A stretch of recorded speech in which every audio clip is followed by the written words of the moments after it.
نگین واقعی قاتل نکلی تھی؟ اگر ایسا نہ ہوتا تو نکاح کے بعد وہ اپنے تحفظ کی ضمانت کیوں مانگتی؟ وہ ارتضیٰ سے یہ وعدہ کیوں مانگتی کہ وہ ہر حال میں ہر قیمت پر اس کا ساتھ نبھائے گا، خواہ حالات کیسے بھی ہوں؟ او میرے اللہ! تو کیا نگین ان حالات کی بات کر رہی تھی؟ ارتضیٰ کا وجود سرتابہ بھیگ رہا تھا۔ اب اسے رہ رہ کر نگین کی ہر بات یاد آ رہی تھی۔ وہ اندر ہی اندر گھٹ رہا تھا، پچھتا رہا تھا کہ اس نے جذب میں ڈوب کر نگین کی باتوں کو سنجیدگی سے کیوں نہ لیا۔ وہ کمشنر صاحب کی موجودگی بھول کر سر ہاتھوں میں ڈالے بیٹھا تھا، ذہن اور دل اسے کچوکے لگا رہے تھے۔ کیا محبت اور جذبات انسان کو واقعی اندھا کر دیتے ہیں؟ خدایا، کیا مجھ جیسا شارپ اور کین آفیسر محبت کے معاملے میں اس قدر بیوقوف ہو سکتا ہے کہ اپنی چاہت کے سچ کو بھی سچ کے آئینے میں دیکھنا نہ چاہے؟ جو اتنی خطرناک سچائی کو شوخی اور شرارت جان کر ہنس اٹھاتا رہے۔ لیکن نگین در پردہ اقرار جرم کر رہی تھی۔ وہ اسے بتا رہی تھی کہ وہ انجانے میں کیا کر بیٹھی تھی۔ "What are you thinking mister Irtaza? میں آپ کی پوزیشن انڈرسٹینڈ کر سکتا ہوں، پلیز خود پر قابو پائیے۔" کمشنر کی نرم آواز نے اپنے بھاری لہجے میں ارتضیٰ کو چونکایا تھا۔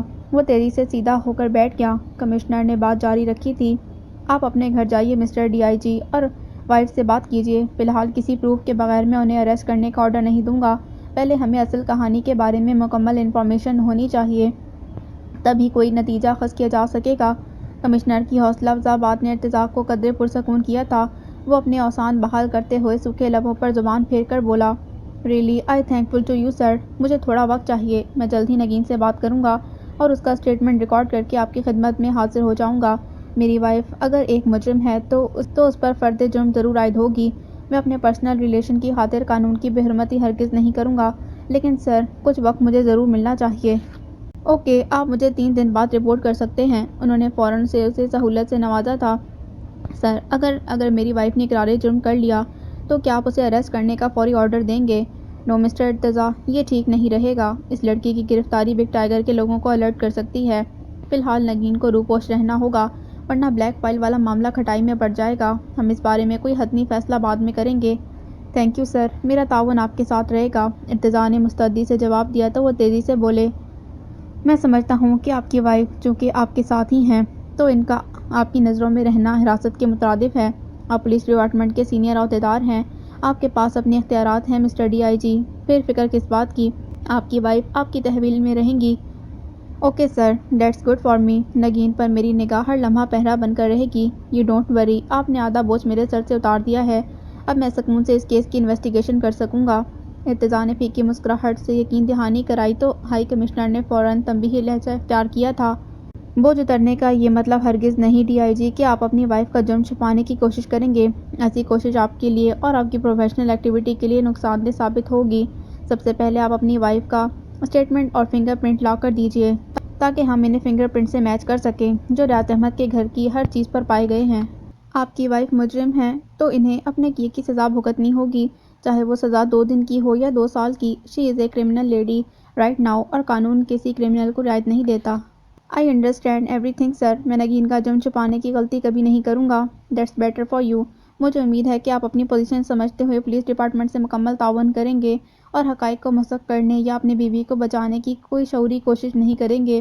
انہوں نے جیسے ارتضیٰ کو پابند کر دیا تھا۔ "نو سر، مجھے اپنی لمٹس کا علم ہے اور میں ایک سچا پاکستانی اور محب وطن شہری ہوں۔ پولیس کا ادنیٰ خادم ہونے کی وجہ سے میں ایسی حرکت کبھی نہیں کروں گا جو میری سروس یا ریپوٹیشن پر انگلی اٹھائے۔ میں نے جرم مٹانے کے لیے حلف اٹھایا ہے اور میں اس پر کاربند رہوں گا۔" ارتضیٰ کا لہجہ پرجوش تھا۔ کمشنر صاحب اس کی مستعدی پر مسکرائے تھے۔ "I am proud of you mister Irtaza. میں خوش ہوں آپ ایک فرض شناس اور ذمہ دار پولیس آفیسر ہیں۔ آپ سے آفیسر اس ڈپارٹمنٹ کی شان ہے۔" "Thank you sir." ارتضیٰ نے کرسی سے اٹھ کر انہیں ایک زوردار سلوٹ کیا اور جانے کی اجازت چاہی۔ کمشنر صاحب نے سر کے اشارے سے اسے جانے کا کہا۔ وہ سینہ باہر نکال کر پولیس کی مخصوص چال چلتا کمرے سے نکل آیا تھا۔ اس کا سر درد سے پھٹ رہا تھا۔ ٹینشن اور ڈپریشن نے مل کر اس کے وجود میں جیسے دھواں سا بھر دیا تھا۔ وہ اپنی ڈیوٹی انجام دینے کے لیے آفس کی طرف جانے کی بجائے بجھے دل سے گھر لوٹ آیا تھا، جہاں نگین آنے والے افتاد سے بے خبر اس کی راہ تک رہی تھی۔ ارتضیٰ کو بے وقت گھر آتے دیکھا تو میمونہ فکر مند سی ہو کر اس کی طرف لپکی تھیں۔ "کیا بات ہے ارتضیٰ، سب ٹھیک تو ہے نا؟ ہمارے پروفیشن میں کچھ بھی ٹھیک نہیں ہوتا امی، آپ جانتی ہیں۔"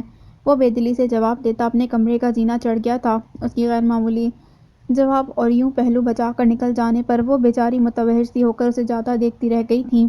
کچن ونڈو سے جھانکتی بوا نے بھی ارتضیٰ کی جھلک دیکھ کر پکارا تھا، لیکن وہ انسنی کر کے یہ کہتا کمرے سے چلا گیا تھا کہ اسے ڈسٹرب نہ کیا جائے۔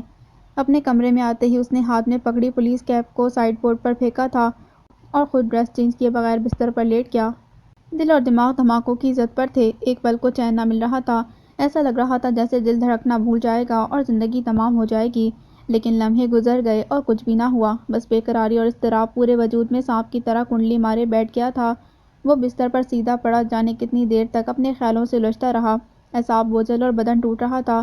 بات ہی کچھ ایسی تھی، وہ لڑکی جسے اس نے ایمان آرزو سمجھا تھا، اس کی ایمان کی آزمائش بن بیٹھی تھی۔ وہ محبت جو اسے نگین سے پہلی نظر میں ہوئی تھی، وہ محبت اب تماشائی روزگار بن کر آنے والے وقت کا پرخطر احساس دلانے پر مصر تھی۔ ارتضیٰ چاہ کر بھی اس وقت سے نظریں چرا رہا تھا، یہ حقیقت کہ نگین ایک قاتل تھی، کسی زہر سے بجھے ہوئے خنجر کی طرح دل میں اتر رہی تھی، اور وہ اذیت کے شدید ترین احساس کی چبھن سے بچنے کی کوشش میں ہمت ہار رہا تھا۔ وہ کس طرح نگین کو بلا کر یہ ساری کہانی پوچھتا، کیسے کہتا کہ اس خوبصورت لڑکی نے معصومیت کی آڑ میں اسے دھوکے میں رکھا تھا، کیوں ایک بڑی اور ناقابل یقین حقیقت کو پوشیدہ رکھا تھا اس کی نظروں سے، وہ ایک پولیس مین ہو کر بھی کیسے دھوکہ کھا گیا تھا۔ وہ سارے سوال اب بیکار تھے۔ نگین کا کردار ایک کھلی کتاب کی طرح ارتضیٰ کی نظروں میں عیاں تھا، وہ خود ہی اسے پڑھ نہیں پایا تھا۔ اس نے جن باتوں کو کبھی درخور اعتنا نہ جانا تھا، آج وہی باتیں دن رات کا سکون لے اڑی تھیں۔ اس کا وجود درد سے چور تھا، وہ درد جانے کہاں سے اس کی رگ میں اتر آیا تھا۔ ارتضیٰ کو قرار نہ تھا، جب ہی کمرے کے بند دروازے پر ہلکی سی دستک ہوئی تھی اور اگلی ہی ساتھ میمونہ بیگم کا چہرہ نمودار ہوا تھا۔ انہیں آتا دیکھ کر ارتضیٰ کو سنبھلنا پڑا تھا۔ وہ بستر سے اٹھ کر اپنے بکھرے بالوں کو ہاتھوں سے سنوارتا ہوا بولا، میں نے کہا نا مجھے ڈسٹرب نہ کیجیے گا۔ سوری بیٹا، پر کیا کروں، میں رہ نہ سکی، آخر اتنے پریشان ہو ارتضیٰ، کچھ کہتے کیوں نہیں؟ وہ اس کے قریب ہی بیٹھ گئی تھیں، ان کے چہرے کی ملاحت فکر و پریشانی میں ڈوب رہی تھی۔ ارتضیٰ کی بے چینی بڑھنے لگی، وہ اپنی انگلیوں سے کنپٹیوں کو سہلاتے ہوئے دھیرے سے بولا، میں ابھی کوئی بھی بات آپ سے ڈسکس نہیں کر سکتا امی، پلیز مجھے تھوڑی تنہائی چاہیے، میں اس وقت بہت ٹینس ہوں۔ میمونہ کچھ اور پریشان ہو گئیں، اس کے کاندھے پر ہاتھ پھیرتے ہوئے بولی، ٹھیک ہے ابھی کچھ نہ کہو، لیکن بیٹا اپنے آپ کو تھوڑا ایزی رکھو، دیکھو ذرا اب تک یونیفارم بھی نہیں اتارا تم نے، چلو شاباش اٹھ کر چینج کرو، میں کھانا بھجواتی ہوں تمہارے لیے۔ فار گاڈ سیک امی، اس وقت مجھے ہمدردی نہیں چاہیے، مجھے سب کچھ زہر لگ رہا ہے۔ وہ جیسے چیخ پڑا تھا۔ میمونہ بھی کچھ پرے ہو گئی، وہ بھونچکے سے ہو کر بیٹے کو دیکھ رہی تھی جو شاید تہذیب کی حد پھلانگ رہا تھا۔ آخر ایسا کیا ہوا ہے اس کے ساتھ؟ انہیں پہلی بار ارتضیٰ کا وہ روپ دکھائی دیا تھا، الجھا ہوا، بے قرار اور حد درجہ کنفیوز۔ ایسا لگ رہا تھا جیسے اون کے بہت سے گولے الجھا کر ایک پزل کے طور پر اس کے سامنے رکھ دیے ہوں اور وہ الجھے دھاگوں میں اصل سرا تلاش کرنے کی کوشش میں ساری انرجی لگائے بیٹھا ہو۔ ہمت ہار جانے اور ناکام رہ جانے کا خوف ارتضیٰ کی ہر اضطراری حرکت سے عیاں ہو رہا تھا۔ ارتضیٰ، مجھ سے نہ چھپاؤ بیٹا، کیا کوئی آفیشل پرابلم ہے تمہیں؟ وہ روحان سی ہو کر پھر پوچھ بیٹھی تھی۔ جی امی، ایسی ہی بات ہے، پلیز مجھے اکیلا چھوڑ دیجیے۔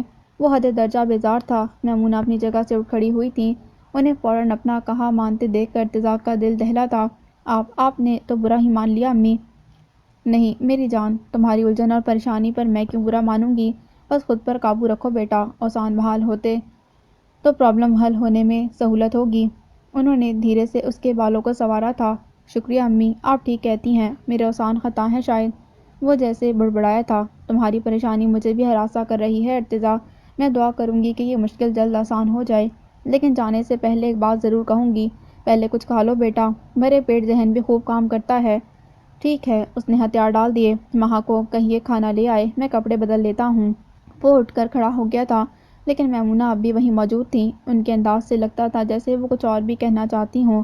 ارتضیٰ نے ان کے کندھوں پر ہاتھ رکھ کر اپنی طرف موڑ لیا اور سوالیہ نظروں سے ان کا چہرہ دیکھا تو وہ کچھ خجل سی ہو کر بولی، اگر تم مناسب سمجھو تو میں نگین کو بھیجوں تمہارے پاس، شاید اسے دیکھ کر تمہاری ٹینشن کم ہو جائے۔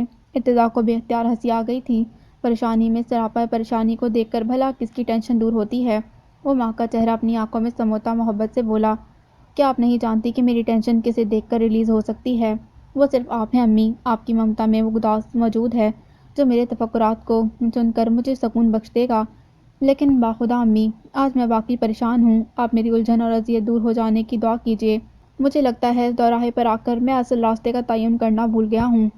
اللہ نہ کرے بیٹا، تم ہمیشہ ان الجھنوں سے دور رہو، اللہ کی امان میں رہو۔ میمونہ نے شفقت سے اس کے رخساروں پر بوسہ دیا تھا تو وہ ان سے لپٹ گیا۔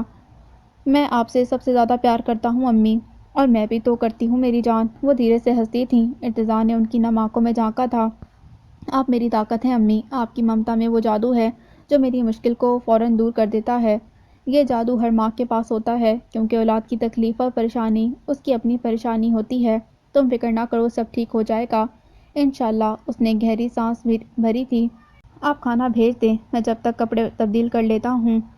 ٹھیک ہے، لیکن سن لو، کھانا نگین لے کر آئے گی، بعد میں خفا مت ہو جانا۔ وہ شوخی سے اسے تاکتے ہوئے بولی تو وہ ہنستا ہوا واش روم کی طرف بڑھ گیا تھا۔ ہاتھ منہ دھو کر وہ کمرے میں آیا تو اسی دم نگین ٹرے اٹھائے کمرے میں داخل ہوئی تھی۔ ارتضیٰ کو دیکھ کر اس نے نرم لبوں پر دوستانہ مسکراہٹ چمکی تھی، آنکھوں میں ہلکا سا خمار تھا۔ وہ بھی غالباً غسل کر کے آئی تھی۔ اس کا سراپا کسی نوخیز کلی کی طرح نازک اور نکھرا سا لگ رہا تھا۔ اس کے کھلے بالوں کی خوشبو نے کمرے کی فضا معطر کر دی تھی۔ وہ سرخ لباس میں ملبوس تھی اور خاصی تر و تازہ اور کھلی کھلی سی لگ رہی تھی۔ کھانے کی ٹرے اس نے ٹیبل پر رکھ کر واپسی کی طرف قدم بڑھا دیے تھے۔ اتنی خوبصورت اور تتلی جیسی لڑکی کے ہاتھوں 2 افراد کا قتل کیسے ہو سکتا تھا؟ وہ گمسم کھڑا اسے دیکھ رہا تھا۔ نگین دروازے پر جا کر پلٹی تھی۔ ارتضیٰ کی توجہ اب بھی اس کی طرف تھی۔ وہ پرسوچ انداز لیے اسے گھور رہا تھا۔ ایک پولیس مین کی نگاہوں میں جانچنے ٹولنے کی صلاحیت قدرے زیادہ ہوتی ہے شاید۔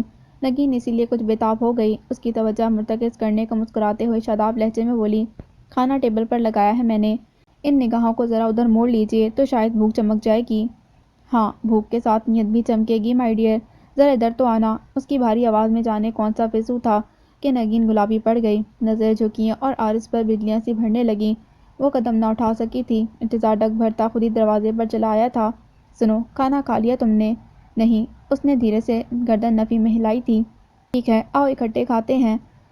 وہ اس کا ملائم سا ہاتھ تھام کر اسے اندر کمرے میں لے آیا تھا۔ نگین کچھ نروس سی ہو گئی تھی، ہاتھ چھڑا کر بولی، میں امی اور بوا کے ساتھ کھا لوں گی، پلیز مجھے جانے دیجیے۔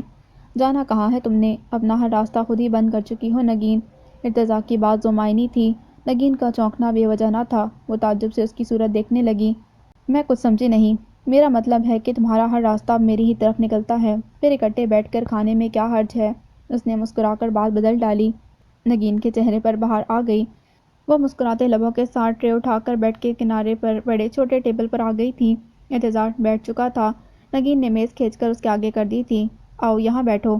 ارتضیٰ نے اپنے پہلو میں بستر پر ہاتھ رکھ کر اسے پکارا تھا۔ وہ سمٹ کر اس کے برابر آ بیٹھی اور اس کا چہرہ دیکھے بغیر آہستگی سے بولی، آج آپ بہت جلد آ گئے آفس سے۔ It's just because of you sweetheart. Irtaza کے منہ سے سچ نکل گیا تھا۔ Because me? وہ کچھ تذبذب سے اسے دیکھنے لگی۔ ارتضیٰ نے سر ہلا کر بغور اس کا گلابی چہرہ دیکھا۔ جس بندے کی نئی نئی شادی ہوئی ہو وہ گھر سے باہر وقت کیسے گزار سکتا ہے؟ اوہ واٹ ربش، وہ سٹپٹائی، یہ بھی کون سا ریزن ہے؟ یہی تو ریزن ہے مائی ڈیئر، اس سینے میں بھی دل ہے اور دل میں ہزاروں ارمان ہیں، کیا وہ پورے نہ کروں؟ ضرور کیجیے، بٹ ڈونٹ فارگیٹ ابھی آپ کا صرف نکاح ہوا ہے۔ وہ کچھ خوفزدہ تھی تو وہ نگین کے محتاط ہو جانے پر حد درجہ محظوظ ہوا تھا۔ ارمان پورے کرنے کا سرٹیفکیٹ تو مل گیا ہے نا؟ ڈونٹ بی سو کننگ، میں نے آپ کو ابھی ارمان پورے کرنے کی اجازت نہیں دی۔ وہ سرخ ہو رہی تھی۔ ارتضیٰ کو ہنسی آ گئی۔ اجازت مجھے میرے جذبات دیں گے، تم نہیں؟ ارے واہ، میں کیوں نہیں؟ وہ بے حساب گھبرائی۔ نکاح تو میرے ساتھ ہوا ہے نا آپ کا، پھر اجازت بھی مجھے ہی دینی چاہیے۔ کیوں؟ ارتضیٰ نے بامشکل ہنسی کو لبوں میں گھونٹ کر سنجیدگی سے اس کی آنکھوں میں جھانکا تھا۔ نکاح تمہارے ساتھ ہوا ہے تو اپنے جذبات بھی تم پر اپلائی کروں گا نا، اب اس میں اجازت والی کون سی بات ہے؟ او گاڈ، آپ بھی کیا فضول بول رہے ہیں ارتضیٰ؟ وہ بری طرح جھیپی تھی۔ ارتضیٰ کی مسکراہٹ جھلملانے لگی۔ یہ فضول بات کب ہے جانم؟ شادی من پسند لڑکی سے ہو تو باہر کی دنیا اپنی رنگینی کھو بیٹھتی ہے، کیونکہ جذبات گھر کے اندر مچلتے ہیں۔ توبہ توبہ، آپ کب سے ڈائلاگ بولنے لگے؟ ذرا اپنی پرسنالٹی تو دیکھیے، وہ بے اعتبار سی تھی۔ کیوں؟ کیا ہوا میری پرسنالٹی کو؟ وہ اسے توجہ سے دیکھ رہا تھا۔ ڈائلاگز ہر طرح کی کنورسیشن کے لیے ضروری ہیں، اور سچ کہوں تو ایک دوسرے کے احساس اور جذبات کی شیئرنگ کے لیے بے حد اہمیت رکھتے ہیں، ورنہ مدعا کہنے میں دشواری ہونے لگے گی نا۔ You are right. نگین نے ایک بار پھر سٹپٹا کر اس کے سنجیدہ لہجے پر غور کیا تھا۔ وہ آج خاصا بدلا بدلا لگ رہا تھا۔ اس کے سوال اور جواب بے وجہ نہیں تھے۔ یہ بات نگین کو اب سمجھ میں آ گئی تھی۔ وہ محتاط ہو گئی تھی۔ تب ارتضیٰ نے خود کو سنبھالا تھا۔ بات بدل کر ڈونگے کا ڈھکن اٹھاتے ہوئے بولا، اچھا چلو کھانا شروع کرتے ہیں۔ آج کیا پکایا ہے بوا نے؟ خوشبو تو اچھی آ رہی ہے۔ مٹر قیمہ اور دال بنائی ہے۔ وہ بھی اس کے بعد بدلنے پر خیر منمناتی کھانے کی طرف متوجہ ہو گئی تھی۔ ارتضیٰ نے بڑھ کر خود سالن اس کی پلیٹ میں ڈالا اور بڑے خوشگوار موڈ سے اسے کھلانے لگا۔ نگین نے محسوس کر لیا تھا کہ وہ خود برائے نام ہی کھا رہا تھا، لیکن وہ اس کے دلکش لہجے میں کہی باتوں میں پڑھ کر اسے ٹوکنے کا موقع تلاش نہ کر سکی تھی۔ کھانے کے بعد وہ برتن سمیٹ رہی تھی جب اچانک ارتضیٰ نے کافی کی فرمائش کی تھی۔ نگین ابھی لائی کہہ کر ٹرے اٹھائے کمرے سے نکل گئی تھی۔ ارتضیٰ نے گہرا سانس خارج کیا۔ آج کی باتوں نے ثابت کر دیا تھا کہ نگین نکاح کے بعد خود کو کافی حد تک سنبھال چکی تھی۔ اداسی بھی کم ہو گئی تھی اور زندگی سے شکوے شکایت بھی کم ہوتے دکھائی دے رہے تھے۔ وہ اپنے اشکوں کے سیلاب کو کہیں پیچھے چھوڑ آئی تھی۔ اب آرزوؤں پر گلاب کھل رہے تھے، اسی لیے وہ دل کے اطمینان کے ساتھ خاصی فریش اور جاذب نظر دکھائی دے رہی تھی۔ سرخ کپڑوں نے اس کی رنگت کو نکھار دیا تھا۔ ادھر ارتضیٰ کا دل بے چینی سے بھر رہا تھا۔ وہ خوش تھی، مطمئن تھی، اور ادھر وہ پریشان اور فکر مند تھا۔ دو لوگوں کا ہولناک قتل نگین کے ہاتھوں ہوا تھا اور وہ سب کچھ بھلائے ان کی باتوں میں گم تھی۔ آج وہ ایک لمبے تعطیل کے بعد خوشگوار موڈ کے ساتھ سامنے آئی تھی، ورنہ ریاض صاحب کی وفات کے بعد تو جیسے ہنسنا کھیلنا ہی بھول گئی تھی۔ آج ارتضیٰ کی سنگت میں وہ کتنی خوش اور مطمئن تھی۔ وہ نگین کی سنبھلتی حالت میں اسے دوبارہ دکھ کے سمندر میں کیسے دھکیل دیتا، کیسے وہ سوال کرتا جن کے جواب میں نگین اس کو سارا سچ کہہ ڈالتی اور خوفزدہ نہ ہوتی۔ وہ مضطرب سا ہو کر کھلی کھڑکی کی طرف آ کھڑا ہوا تھا۔ باہر لان میں تیز دھوپ اپنی تمازت کھو رہی تھی۔ سپہر ہونے کو آئی تھی۔ نذیر بابا دھوپ سے بچنے کی خاطر نیم کے درخت تلے سستا رہے تھے۔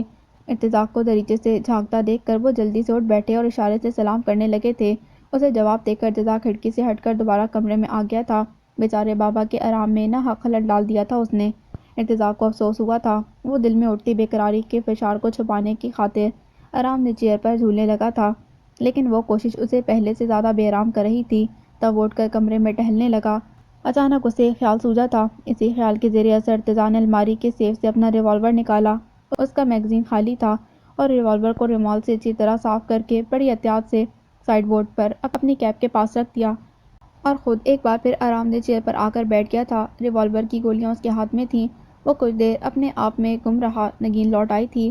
وہ کافی لے کر آئی تھی۔ ارتضیٰ کو نیند دراز حالت میں کرسی پر سر ٹیکے آنکھیں موندے دیکھ کر ہولے سے بولی، کیا سو گئے ہیں آپ؟ نہیں۔ اس نے آنکھیں کھول کر اسے دیکھا۔ باہر کے ان دنوں میں کس کافر کو نیند آتی ہے؟ واؤ، اب تو ماننا پڑے گا آپ بہت موڈ میں ہیں۔ وہ کافی کی پیالی ٹرے سے اٹھا کر اس کے نزدیک آ گئی تو ارتضیٰ نے گہرا سانس لے کر کافی کی خوشبو کو محسوس کیا تھا۔ ہاں، موڈ بدل گیا ہے آج۔ وہ اس کا چہرہ تاک رہا تھا۔ نگین نے کپ اس کی طرف بڑھایا اور شوخی سے بولی، گرما گرم کافی لیجیے۔ آپ کی یہ ٹھنڈی سانسیں گرمی میں بدل جائیں گی۔ ان سانسوں کو گرم کرنے کے لیے کافی کی کیا ضرورت ہے جانم؟ ذرا تم ہی قریب آ جاؤ۔ اس نے کپ سمیت نگین کا ہاتھ پکڑا اور نگین ہنستے ہوئے ایک دم سنجیدہ ہو گئی۔ آپ بہک رہے ہیں ارتضیٰ، یاد ہے نا کیا وعدہ کیا تھا مجھ سے؟ یاد ہے، لیکن ہاتھ پکڑنے سے کیا ہوتا ہے؟ وہ اب بھی اس کے چہرے پر نگاہ جمائے ہوئے تھا۔ وعدہ خلافی ہوتی ہے۔ اس نے ارتضیٰ کا ہاتھ جھٹک دیا تھا۔ اوکے، میں اب ہاتھ نہیں پکڑوں گا۔ ارتضیٰ نے کافی کا کپ منہ سے لگا لیا، لیکن نگین کچھ پریشان سی ہو گئی تھی۔ آپ خفا ہو گئے ہیں ارتضیٰ؟ خفگی کا حق ہے مجھے۔ سوال کا جواب سوال ہی تھا۔ نگین کو نظریں چرانا پڑی۔ دھیرے سے بولی، ہاں ہے تو۔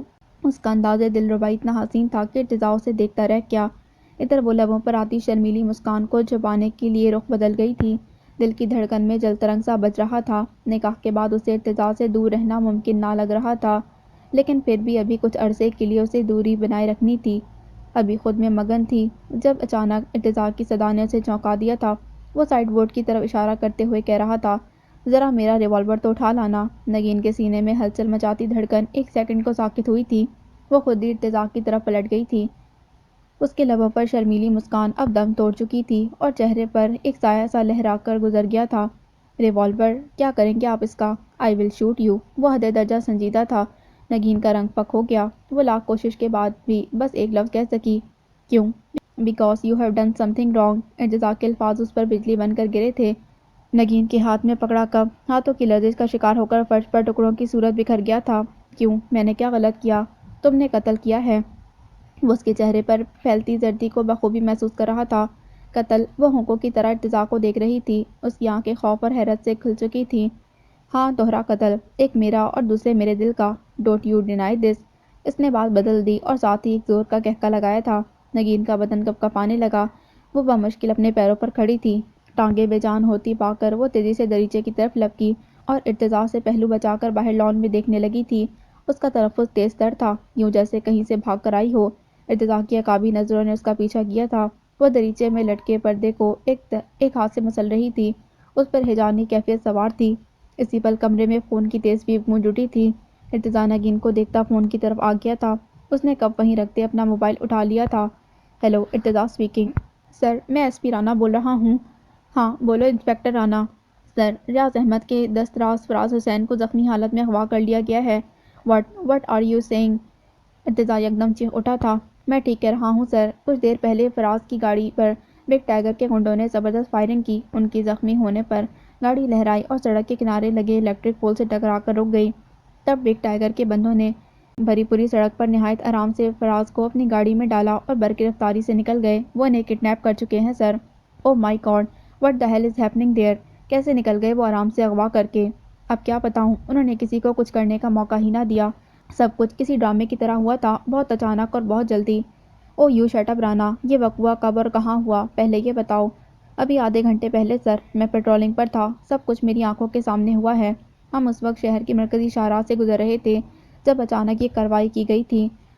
اوہ شٹ، آپ سب کیا چوڑیاں پہنے ہوئے تھے مسٹر ایس پی؟ مداخلت کیوں نہ کی؟ کیوں لے جانے دیا لڑکے کو؟ کم سے کم انہیں چیز تو کیا ہوتا۔ وہ اپنے ماتحت انسپکٹر کو بری طرح ڈانٹ رہا تھا۔ سر، چیزنگ ہم نے کی تھی، لیکن وہ سب جدید اسلحے سے لیس تھے اور بے تحاشا ہوائی فائرنگ کر رہے تھے۔ ان پر ہاتھ ڈالنے کی کوشش میں ہمارے سپاہی مارے جاتے۔ اس کی آواز سے ندامت جھلک رہی تھی۔ Just go to hell, Irtaza نے اسے کھری کھری سنا دی۔ اپنے آدمیوں کی بزدلی اور لاپرواہی پر دل چاہ رہا تھا کہ جا کر انہیں شوٹ کر دے۔ اس نے رانا کو اپنے وہاں پہنچنے کا کہہ کر موبائل آف کر دیا تھا۔ اس کے ماتھے پر لاتعداد شکنیں تھیں اور موڈ سخت آف تھا۔ نگین کے چہرے پر ہوائیاں اڑ رہی تھیں۔ وہ پہلے ہی ارتضیٰ کے ذو معنی جلتے جملوں سے خائف تھی، اور اب جو اسے فون پر کسی کو اس طرح بری ڈانٹتے سنا تو جیسے بدن سے جان ہی نکل گئی۔ ارتضیٰ موبائل ہاتھ میں پکڑے کچھ ساتھ وہیں کھڑا سوچتا رہا، پھر پلٹ کر نگین سے مخاطب ہوتے ہوئے سنجیدگی سے بولا، there is a bad news for you, Faraz کو کڈنیپ کر لیا گیا ہے۔ او میرے اللہ! وہ دہل کر دیوار سے ٹک گئی۔ اس کی آنکھیں خوف سے پھٹی پڑ رہی تھیں۔ وہ سنبھلنا چاہ رہی تھی لیکن خود پر قابو پانا مشکل ہو رہا تھا۔ اس کی بگڑتی حالت بھانپ کر ارتضیٰ لمبے لمبے ڈگ بھرتا تیزی سے اس کی طرف آیا تھا۔ تم ٹھیک ہو نا ارتضیٰ؟ نگین نے سہارا لینے کی خاطر اس کا بازو تھاما تھا۔ فراز کو بچا لیجیے، میں پاپا کے بعد اس لڑکے کی بے وقت موت سہہ نہیں پاؤں گی۔ Please do some thing for ہم۔ وہ بے اختیار رو پڑی تھی۔ میں کوشش کروں گا نگین، بے فکر رہو، انشاءاللہ اسے کچھ نہیں ہوگا۔ وہ اس کا سر تھپک کر اسے تسلی دے رہا تھا، لیکن وہ زاروں کی طرح رو رہی تھی، دل جیسے پھٹ پڑنے کو بے قرار تھا۔ ہیو سم پیشنس نگین، مجھے ابھی وہاں جانا ہوگا۔ تم اس طرح رو گی تو مجھے فکر ستاتی رہے گی۔ یوں نہ رو پلیز۔ میں کیا کروں ارتضیٰ، یہ سب کیا ہو رہا ہے؟ مجھے روز کیا کیا دیکھنا پڑے گا۔ یہ بھی زندگی کا ایک رنگ ہے نگین، برے وقت کو سہنا پڑتا ہے، تم حوصلہ رکھو۔ اف اللہ، اب کیا ہوگا؟ کیا وہ لوگ اسے مار دیں گے؟ وہ دیوانوں کی طرح خود ہی بولے جا رہی تھی۔ اب کچھ نہیں ہوگا نگین، اتنا اندھیر نہیں مچا۔ میں نے کہا نا، مجھ پر بھروسہ رکھو، میں اسے بچا کر لے آؤں گا۔ ارتضیٰ نے اس کے اشکوں کو بے بسی سے بہتے دیکھ کر تسلی دینے کی کوشش کی تو وہ اس کی طرف دیکھ کر بلکتے ہوئے بولی، فراز کو کچھ ہو گیا نا تو پاپا مجھے معاف نہیں کریں گے ارتضیٰ، وہ انہیں سگے بیٹے کی طرح عزیز تھا۔ میں جانتا ہوں نگین، لیکن فی الوقت خود کو سنبھالو یار، مجھے دیر ہو رہی ہے اور دیر کام بگاڑ دے گی۔ اس نے نگین کو سنبھالتے ہوئے کرسی پر لا کر بٹھایا تو وہ ہاتھوں میں چہرہ چھپا کر سسکنے لگی تھی۔ ارتضیٰ نے کمرے کے دروازے پر جا کر ماہا کو آواز دی تھی۔ وہ خود انہی کپڑوں میں جیپ کی چابی اٹھا کر زینہ اتر گیا تھا۔ امی نے اسے یوں لشم پشم جاتے دیکھا تو وہیں سے صدائیں لگائی تھیں، لیکن وہ انہیں نگین کو سنبھالنے کا کہہ کر کمرے سے نکل آیا تھا۔ اس کی جیپ کا رخ اب مرکزی شاہراہ کی طرف تھا، جہاں اغوا کا ڈرامہ رچایا گیا تھا۔ ارتضیٰ کو وقت کی سنگینی کا احساس شدت سے ہو رہا تھا۔ فراز کی گاڑی اپنی تیز رفتاری کے ساتھ الیکٹرک پول سے ٹکرا کر رکی تھی، شاید اسی لیے کار کا اگلا حصہ چکنا چور ہو گیا تھا۔ مڈ گارڈ اکھڑ چکا تھا اور اگلی ہیڈ لائٹس بھی ٹوٹی ہوئی تھیں۔ اطراف میں سڑک پر ونڈ اسکرین کا شیشہ کرچی کرچی ہوا پڑا تھا۔ ارتضیٰ جائے وقوع کا جائزہ بڑی توجہ سے لے رہا تھا۔ اس کی تیز نگاہ تخریب کاری کے کسی واضح سراغ کو تلاش کر رہی تھی، شاید اس طرح مل جانے والا کوئی سراغ اسے بگ ٹائیگر کے لوگوں تک لے جاتا۔ گاڑی کی آہنی باڈی پر کئی گول نشان اندھا دھند فائرنگ کا ثبوت بن کر چمک رہے تھے۔ ڈرائیونگ سیٹ پر خون بکھرا پڑا تھا اور اس بات کو یقینی بنا رہا تھا کہ فراز کو کہیں نہ کہیں گولی لگی تھی۔ ارتضیٰ ڈرائیونگ سیٹ کے اطراف بکھری مختلف چیزوں کو بغور چیک کر رہا تھا۔ دفتن اسے گیئر کے پاس چھوٹی سی ایک سفید ڈائری پڑی دکھائی دی تھی۔ اس نے رومال ہاتھ میں لپیٹ کر اسے احتیاط سے اٹھا لیا تھا۔ کھول کر دیکھا تو اس پر لاتعداد فون نمبرز اور کچھ چیزوں کی فہرست موجود تھی۔ ڈائری غالباً فراز کی تھی، جو اس نے اپنی سہولت کے لیے بنا رکھی تھی۔ ارتضیٰ نے اسے ایس پی رانا کی تحویل میں دے دیا تھا۔ اسی وقت ایک سپاہی گاڑی کے نیچے سے سڑک پر پڑی ایک خود کار پستول اٹھا کر لے آیا تھا۔ وہ سائز میں کسی کھلونے سے مشابہ تھی۔ اس کا رنگ چمکیلا گرے تھا اور دستے پر انگریزی حرف آر لکھا دکھائی دے رہا تھا۔ وہ غیر ملکی ساخت کا جدید ریوالور تھا۔ ارتضیٰ نے اس کا میگزین چیک کیا۔ اور وہ فل لوڈڈ تھا، ابھی کوئی گولی چلائی نہیں گئی تھی۔ ارتضیٰ گہری نظر سے ریوالور کو جانچ رہا تھا، جانے وہ کس کی ملکیت تھا۔ گاڑی کے نیچے سے برآمد ہونے کا مطلب تھا کہ کسی تقریب کار کا تھا، لیکن اسے فراز سے بھی منسوب کیا جا سکتا تھا، اور امکان تھا کہ وہ جس کا بھی تھا اس کا نام آر سے شروع ہوتا تھا، اور پھر اس تنظیم کا نام آر سے شروع ہوتا تھا جس کے لیے تقریب کار کام کر رہے تھے۔ اس نے ریوالور کو اچھی طرح الٹ پلٹ کر چیک کرنے کے بعد انسپکٹر رانا کو پکڑا دیا تھا۔ ادھر اور کچھ بھی خاص چیز علم میں نہ آئی تھی۔ فراز غائب تھا اور اس کے اغوا کی خبر اس کی بیوہ ماں کو دے دی گئی تھی۔ وہ بیچاری اصلاح کے ملتے ہی مچھاڑے کھانے لگی تھی۔ زندگی کی واحد پونجی اس کا اکلوتا بیٹا فراز ہی تو تھا۔ شوہر کی وفات کے بعد اس نے مصائب کے طوفان سے گزر کر اپنے بیٹے کی پرورش کی تھی۔ باپ نے ترکے میں ایک سیمنٹ فیکٹری اور ذاتی مکان چھوڑا تھا۔ فراز کی والدہ رانا نے کم پڑھا لکھا ہونے کے باوجود اس فیکٹری کو سنبھالا تھا، تمام کام کرنے والے ورکرز کو اپنے ہاتھوں میں رکھا تھا، اور تمام معاملات زندگی بھر خوش اسلوبی سے سنبھالتے ہوئے اپنے 12 سالہ بیٹے کو باپ کی موت کے بعد ایک کامیاب انسان بنانے میں کوئی کسر نہ اٹھا رکھی تھی۔ چھوٹی سی سیمنٹ فیکٹری اس کی آمدنی کا واحد ذریعہ تھی اور سر پر چھت کا آسرا بھی تھا۔ اکیلی عورت ہو کر بھی رانا نے فراز کے ساتھ زندگی کے ہر مرحلے کو بخیر اور خوبی نپٹایا تھا۔ ان تمام مراحل سے گزرتے ہوئے فراز نے ماں کو تکالیف اور پریشانیوں سے گزرتے دیکھا تھا۔ وہ بہت بہادر اور ہمت والی خاتون تھی۔ انہوں نے بے بسی کے اس دور میں خود کو بھی سنبھالا تھا اور فراز کو بھی ہر قسم کا تحفظ فراہم کیا تھا، لیکن آج وہ تحفظ کیسے ٹوٹ گیا تھا؟ فراز یوں بے اما کیسے ہو گیا تھا؟ اسے جب وہ جوان ہو کر اپنے پیروں پر کھڑا تھا، اور اب جب رانا کے لگائے ہوئے پودے کے پھلنے پھولنے کے دن آئے تھے، جب انہیں اپنی محنت کا پھل کھانا تھا، تب ان کے جوان بیٹے کو دن دہاڑے شہر کے مرکز سے اغوا کر دیا گیا تھا۔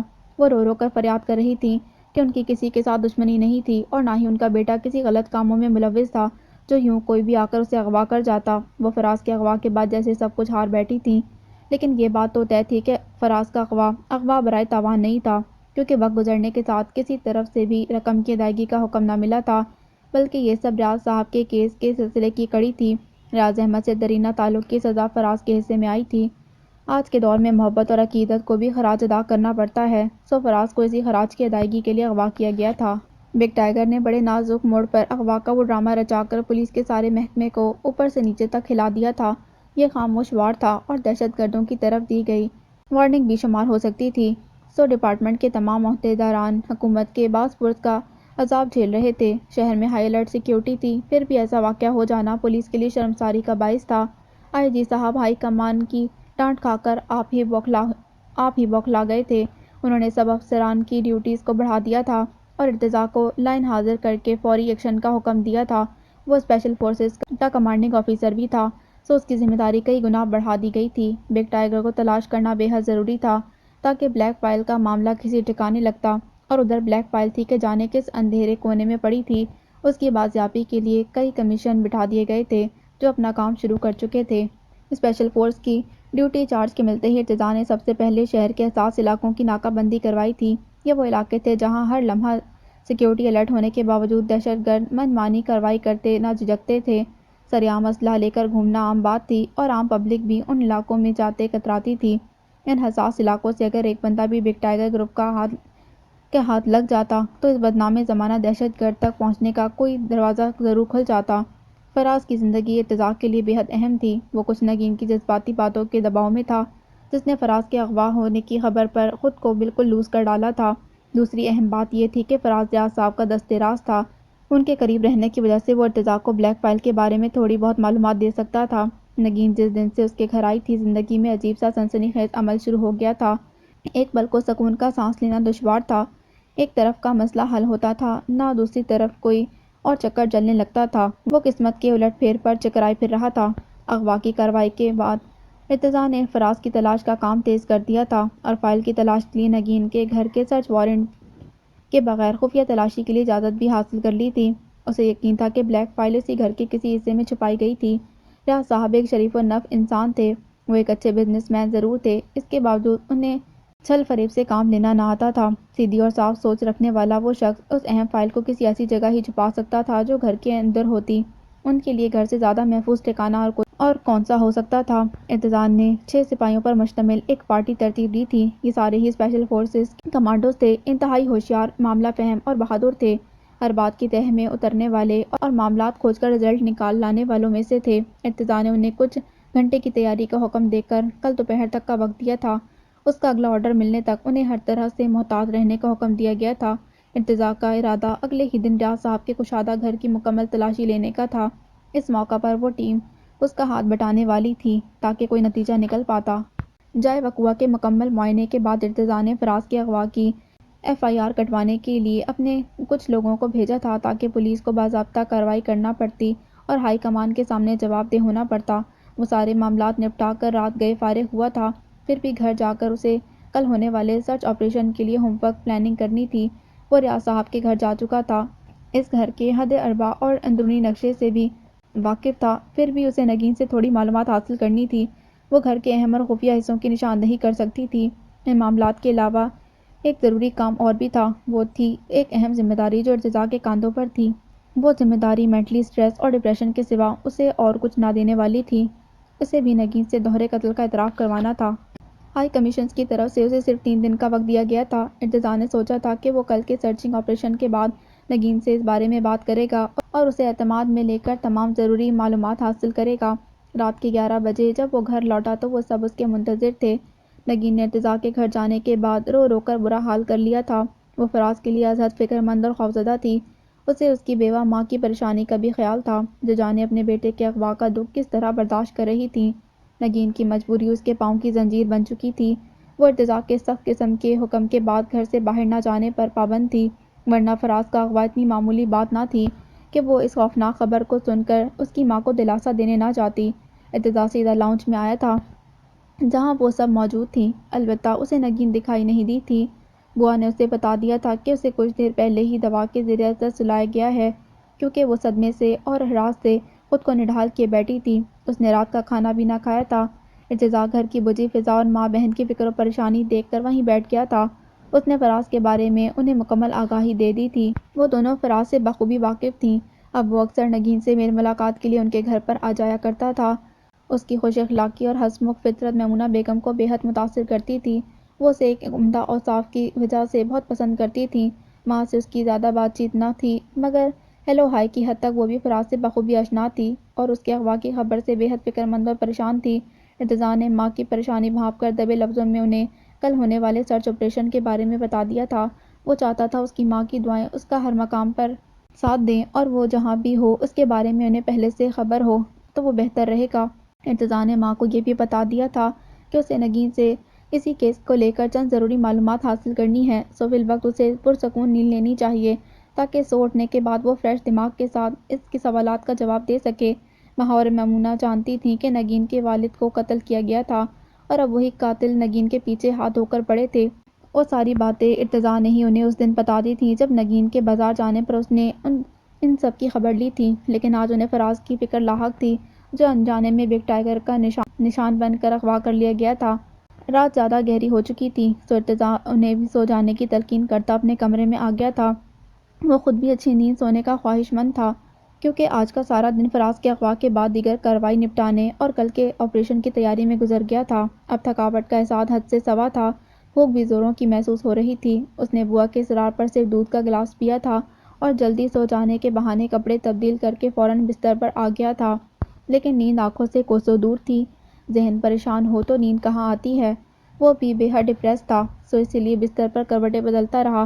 آج اس نے نائٹ بلب بھی روشن نہ کیا تھا، سو کمرے میں سکوت اور مکمل اندھیرا تھا۔ رات اس پہر گھر میں بھی خاموشی کا راج تھا اور وہ خاموشی جیسے دل اور ذہن پر حاوی ہو رہی تھی۔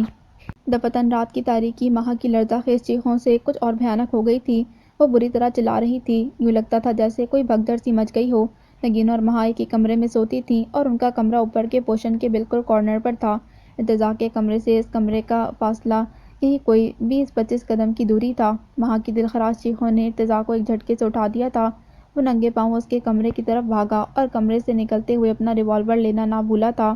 ماہ مستقل چیخ رہی تھی، اب ان چیخوں میں ایسی آوازیں بھی شامل تھیں جیسے کمرے کے اندر دھینگا مشتی ہو رہی ہو۔ یوں لگتا تھا جیسے ایک سے زیادہ افراد مل کر آپس میں کس بل کا مظاہرہ کر رہے ہوں۔ میمونہ بیگم اور بوا بھی اپنے کمرے سے نکل کر ہانپتی کانپتی اوپر چلی آئی تھیں۔ کمرے سے آتی آوازیں سن کر وہ بے حد بدحواس ہوئی تھیں۔ انہیں خوف میں مبتلا دیکھ کر ارتضیٰ نے اشارے سے کوریڈور میں رکنے کا کہا تھا۔ وہ خود احتیاط سے دبے پاؤں چلتا ماہ کے کمرے کے بند دروازے پر آ گیا تھا۔ اچانک اسے نگین کی تیز آواز سنائی دی۔ وہ مہک کو کمرے سے باہر جانے کا کہہ رہی تھی۔ اس کی آواز کا اتار چڑھاؤ اس کے ہانپنے کی وضاحت کر رہا تھا۔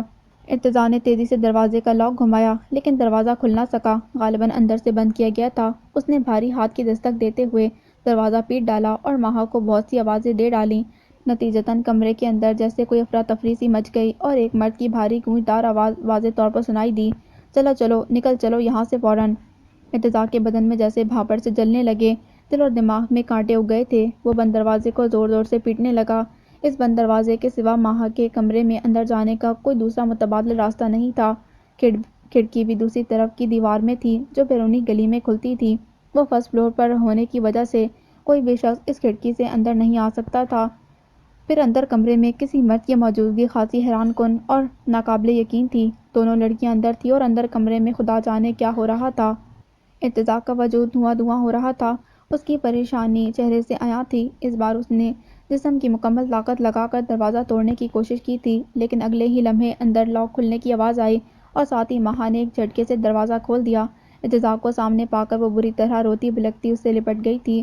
اس کا وجود برف کی طرح ٹھنڈا ہو رہا تھا۔ وہ تھر تھر کانپ رہی تھی۔ ارتضیٰ نے بہن کو بامشکل سنبھالا اور کمرے کے اندر نگاہ دوڑائی تھی۔ نگین بالکل سامنے دیوار کے ساتھ فرش پر بیٹھی تھی اور اس کے ماتھے سے جر خون ابل رہا تھا۔ نگین کو زخمی دیکھ کر ارتضیٰ کا دل لرز اٹھا تھا۔ اسی اثناء میں میمونہ بیگم اور بوا مہک کو روتا دیکھ نزدیک آ گئی تھیں۔ ارتضیٰ نے مہک کو ماں کے سپرد کیا اور خود دوڑتے ہوئے قدموں سے نگین کے پاس چلا آیا تھا۔ وہ خاصی زخمی تھی اور اس کا چہرہ فک ہو رہا تھا۔ یہ سب کیا ہے نگین؟ وہ حد سے زیادہ پریشان تھا۔ اسے قریب دیکھ کر نگین کا حوصلہ پانی ہو گیا۔ وہ وہیں پانی اشک بند کر آنکھوں سے بہہ نکلا تھا۔ ارتضیٰ نے اس کا ہاتھ اپنے پرحرارت ہاتھوں میں رکھ لیا تھا۔ کیا ہوا ہے نگین؟ فار گاڈ سیک کچھ تو بولو۔ کون تھا اس کمرے میں؟ ارتضیٰ، وہ لوگ گھات لگائے بیٹھے ہیں۔ وہ مجھے مار ڈالیں گے۔ اس کی آواز گھٹ رہی تھی۔ کون لوگ تھے وہ؟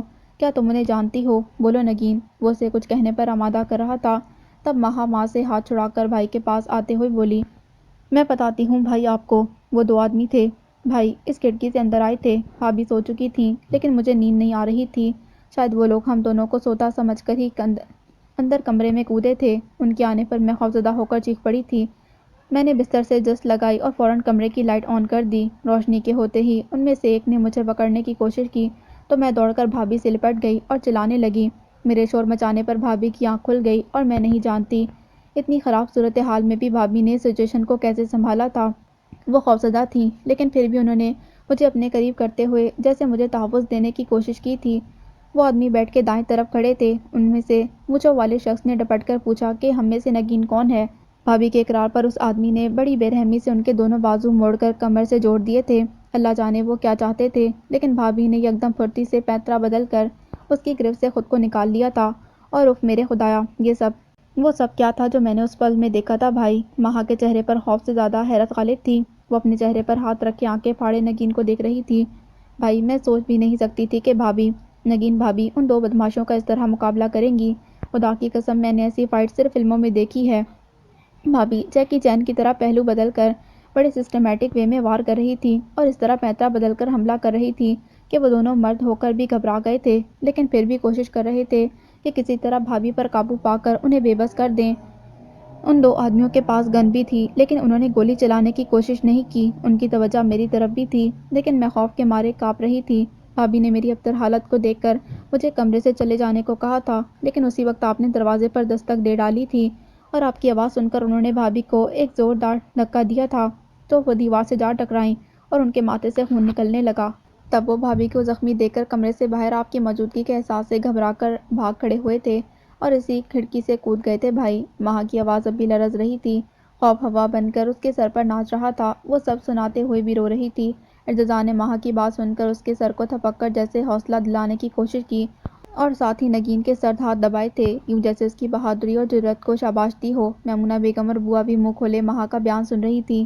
ان کے رنگ بھی زرد تھے۔ بوا نے اپنی ساڑی کے پلو سے نگین کا خون پوچھ ڈالا تھا۔ وہ اس کے زخمی ہو جانے پر فکر مندی سے زخم کا جائزہ لے رہی تھیں۔ میمونہ بیگم بھی چپ سادھے اس کے ماتھے پر پڑے گھاؤ کو دیکھ رہی تھیں۔ ارتضیٰ نے نگین پر ایک نظر ڈال کر کھڑکی کی طرف قدم بڑھائے تھے۔ یہ وہی کھڑکی تھی جو باہر کی گلی میں کھلتی تھی۔ اس نے چاروں طرف دیکھا تو اندھیرے میں اسے ایک رسی سانپ کی طرح دکھائی دی تھی۔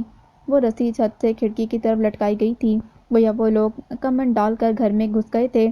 او گاڈ! ارتضیٰ کے بدن میں جیسے چونٹیاں چرچرانے لگی تھیں۔ وہ چھت سے کمرے میں داخل ہوئے تھے، لیکن یہ کیسے ممکن ہوا تھا؟ ڈی آئی جی کے گھر پر نقب لگانا اتنا آسان نہیں تھا۔ باہر گارڈز موجود تھے اور پولیس کے کچھ سپاہی پہرے پر تھے۔ پھر اتنی سیکیورٹی کے بعد بھی اتنا بڑا واقعہ کیسے ہو گیا تھا؟ ڈی آئی جی کے گھر پر نقب لگانا کوئی معمولی بات نہ تھی۔ یہ اشارہ تھا کہ اس بات کا مجرم اپنے زور پر کوئی بھی عمل کر کے پولیس کے اس اعلیٰ عہدیدار کو بے بس کرتے اپنا مفاد حاصل کر سکتے تھے۔ ارتضیٰ کو خطرے کا شدید احساس ہوا تھا۔ اسے حیرت اس امر پر تھی کہ ان لوگوں کو نگین کی وہاں موجودگی کا سراغ کیسے مل گیا تھا۔ جب ہی اس کا ذہن فراز کی طرف پلٹا تھا، اوہ تو یہ بات ہے! وہ جیسے خود سے ہی ہم کلام تھا۔ یقیناً ان لوگوں نے فراز پر تشدد کیا تھا۔ نگین کی اس گھر میں موجودگی سے کمشنر کے علاوہ صرف ایک فراز تھا جو واقف تھا، سو فراز کے اغوا سے وہ اس لڑکے سے تمام معلومات حاصل کر چکے تھے۔ ارتضیٰ کو اب آنے والے وقت کی سنگینی کا ادراک ہونے لگا تھا۔ وہ لوگ بزدل ہرگز نہ تھے، بلکہ ان کے عزائم اور حوصلہ اتنا مضبوط تھا کہ وہ سیکیورٹی کے باوجود ڈی آئی جی کے گھر پر نقب لگا چلے تھے۔ لیکن اس کارروائی کا مقصد کیا تھا؟ ارتضیٰ کچھ واضح طور پر فیصلہ نہ کر سکا تھا۔ سوچیں منتشر تھیں اور حقائق کچھ اور طرح کے تھے۔ اگر وہ لوگ نگین کو وہاں سے لے جانے آئے تھے تو انہیں خوفزدہ کرنے اور اس لڑکی سے مقابلہ کرنے کی کیا ضرورت تھی؟ اگر وہ چاہتے تو بڑے آرام سے وہاں سے نکال لے جاتے۔ مہا جیسی نازک لڑکی کو قابو کرنا کچھ اتنا مشکل بھی نہیں تھا۔ وہ نگین کا دفاع کرنے سے قاصر تھی۔ حملہ آور چاہتے تو ایک ہی بار میں اسے بے ہوش کر کے پھینک سکتے تھے، لیکن انہوں نے ایسا کوئی کام نہ کیا، بلکہ وہ لوگ نگین سے خواہ بھیڑ رہے تھے۔ مہا نے بتایا تھا کہ آنے والوں کے پاس خود کار ہتھیار بھی تھے۔ وہ چاہتے تو نگین کو آسانی سے نشانہ بنا سکتے تھے یا اسے موت کے گھاٹ اتار سکتے تھے، لیکن انہوں نے یہ بھی نہ کیا تھا۔ تو مطلب تھا کہ وہ صرف نگین کو خوفزدہ کرنا چاہتے تھے، یا انہوں نے گھر کی لڑکیوں کو انہی کے گھر پر خوفزدہ کر کے درحقیقت ارتضیٰ کو کوئی پیغام دینا چاہا تھا؟ کیا وہ پیغام یہ تھا کہ پولیس سے نہیں ڈرتے اور نہ ہی اپنے امور کی انجام دہی میں وہ کسی اعلیٰ عہدیدار کی مداخلت سے پریشان ہو سکتے تھے؟ ارتضیٰ چکرا کر رہ گیا۔ اس نے دریچے میں کھڑے رہ کر پلٹ کر دیکھا تھا۔ نگین میمونہ بیگم کے گلے لگی ہوئی تھی اور بوا مہا کو سنبھالے بیٹھی تھیں۔ دونوں لڑکیوں کا برا حال تھا۔ گھر کے اندر ہونے والی اس اچانک اور غیر متوقع واردات نے ان کے وجود میں ٹھنڈک اتار دی تھی۔ آج اگر نگین حاضر دماغی سے کام نہ لیتی تو جانے کون دشمن کی اس کارروائی کی بھیٹ چڑھ جاتا۔ نگین نے مہا اور خود کو بچا کر اپنے کراٹے بلیک بیلٹ ہولڈر ہونے کا دعویٰ سچ کر دکھایا تھا، اور اس کے نپے تلے وار مہا کو حیرت میں مبتلا کرنے کے باوجود داد دینے پر مجبور کر رہے تھے۔ نگین کی ایسی انوکھی مدد اس ڈرامائی صورتحال میں مہا کے لیے بہت ناقابل یقین تھی۔ وہ کب جانتی تھی کہ اس کی بھابھی اس ہنر میں یکتا تھی۔ اگر نگین مہا اور اپنے تحفظ نہ کر پاتی تو آج جانے کیا نتیجہ نکلتا۔ وہ آنے والے درندہ صف لوگ ان دونوں لڑکیوں کا کیا حشر کر ڈالتے۔ ارتضیٰ کا رواں تیز سے بھیگ رہا تھا۔ آنے والے مجرموں نے ایک ذرا لحاظ نہ کیا تھا اور اس کے گھر میں اتنے محافظوں کے باوجود نقب لگائی، اور نہ صرف گھر کی لڑکیوں کو دھمکایا بلکہ ایک کو زخمی کر کے لوٹ گئے تھے۔ وہ تن فن کرتا فون کی طرف بڑھا تھا اور ہائی کمشنر کو فون لگا کر انہیں ساری صورتحال سے آگاہ کیا تھا۔ کمشنر نے پوری توجہ سے اس کی روداد سنی۔ انہوں نے ارتضیٰ کو گھر پر ہی ٹھہرنے کی ہدایت کی اور فوری طور پر آئی جی کو فون پر ارتضیٰ کے گھر ہونے والی انوکھی واردات کے بارے میں آگاہ کیا اور انہیں اس واقعے کی خصوصی تحقیقات کا حکم دیا تھا۔ اس کے علاوہ ارتضیٰ کے گھر کی سیکیورٹی بڑھانے پر بھی فوری عمل درآمد کا آرڈر کیا تھا۔ آئی جی صاحب انہونی خبر پر شاک تھے۔ رات گئے ڈی آئی جی کی ذاتی رہائش گاہ پر دہشت گردوں کی اس کارروائی نے انہیں خبردار کیا تھا کہ آئندہ ہونے والے واقعات اس سے کہیں زیادہ حیران کن اور ناقابل یقین ہو سکتے تھے۔ مجرم اتنے ہوشیار تھے کہ پولیس کے اعلیٰ عہدیدار کے گھر پر نقب لگانے سے بھی نہ چوکے تھے۔ اگر وہ کلی اختیار استعمال کرتے تو بات کس حد تک جا سکتی تھی اور جانی نقصان کا احتمال بھی یقینی ہو سکتا تھا۔ سو آئی جی صاحب نے رات گئے گھر ہی سے ہدایت جاری کر دی تھی۔ ارتضیٰ کے گھر کے باہر سیکیورٹی بڑھانے کے لیے تازہ دم حفاظتی دستے کو جلد از جلد پہنچ جانے کی ہدایت کی گئی تھی، اور ساتھ ہی علاقے کے تمام پولیس اسٹیشنز پر ہائی الرٹ کر دیا گیا تھا۔ اس کے بعد انہوں نے خود بھی ارتضیٰ کے گھر جانے کا فیصلہ کیا تھا، اور اب وہ اپنی آفیشیل ڈپلومیسی کے حوالے سے اس کیس کو خود ڈیل کرنے میں دلچسپی لے رہے تھے۔ وہ سارا پروسیس ان کی زیر نگرانی انجام پایا تھا، کیونکہ یہ ہائی کمان کا آرڈر تھا۔ ڈی آئی جی صاحب کو حیرت اس امر پر تھی کہ کمشنر کو بھلا ارتضیٰ سے ایسی کون سی خصوصی محبت تھی جو وہ پرسنلی اس کیس میں انوالو ہو رہے تھے۔ ساری پولیس کو ہائی الرٹ کر بیٹھے تھے اور آئی جی کو بھی پابند کر ڈالا تھا۔ کمشنر صاحب اب ڈائریکٹ آرڈرز پاس آن کر رہے تھے، حالانکہ یہ کام ان کی ماں پر کوئی دوسرا ذمہ دار آفیسر انجام دے سکتا تھا۔ ساری رات رجکے کی نظر ہو گئی تھی۔ ارتضیٰ کا گھر پولیس کے اعلیٰ افسران کی آمد و رفت کے باعث غیر معمولی نقشہ پیش کر رہا تھا۔ گیٹ پر پہرا دیتے گارڈ کو اصل بات کا علم ہوتے ہی اپنی نوکریوں کی فکر ہونے لگی تھی۔ یہ ان کی جانب سے انتہا درجے کی لاپرواہی تھی کہ ان کی موجودگی کے بعد بھی مجرم کمن ڈال کر چھت کے ذریعے گھر کے ایک کمرے میں داخل ہونے میں کامیاب ہو چکے تھے۔ صاحب کی بہن اور بیوی دونوں ہی بال بچی تھیں۔ کوئی بڑا حادثہ ہونے سے قبل ہی صورتحال کو قابو کر لیا گیا تھا۔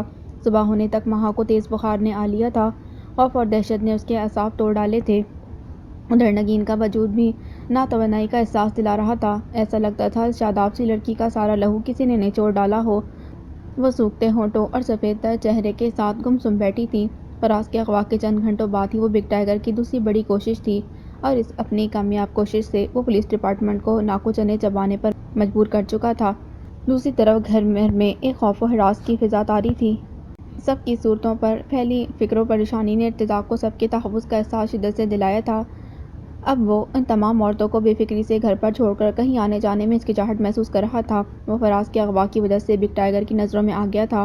وہ لوگ نگین کو تلاش کر چکے تھے اور انہیں یہ اطلاع بھی مل گئی تھی کہ اب وہ ڈی آئی جی کی بیوی تھی۔ نگین کی وجہ سے اب ارتزاق کو بھی برے حالات کے تحت کسی انجانے وار کا سامنا تھا جو کبھی بھی اس پر آزمایا جا سکتا تھا، لیکن ارتزاق کو اپنے سے زیادہ سب کی فکر تھی۔ ان تینوں عورتوں کے تحفظ اور سکون کو یقینی بنانا وقت کی اہم ضرورت بن گیا تھا۔